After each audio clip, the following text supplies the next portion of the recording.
Parang Eric. Parang Eric. Pare, pasok.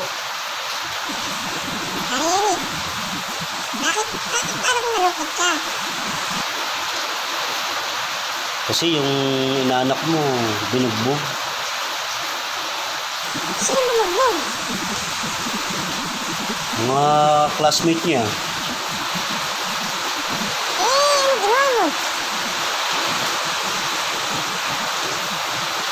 Wala pare, wala. Tara pare. Yes, baka natin. Kawawa naman yung inaanak ko. Huwag na pare. Huwag na pare, huwag na pare. Bakit ayaw mo? Kasi sinabi ko na sa kanya yan kanina na pag-ihiganti ko siya doon sa bumugbog sa kanyang mga classmate niya, 3. Eh, sagot sa akin ng inaanak mo, Daddy, wag na. Ang popogi nila.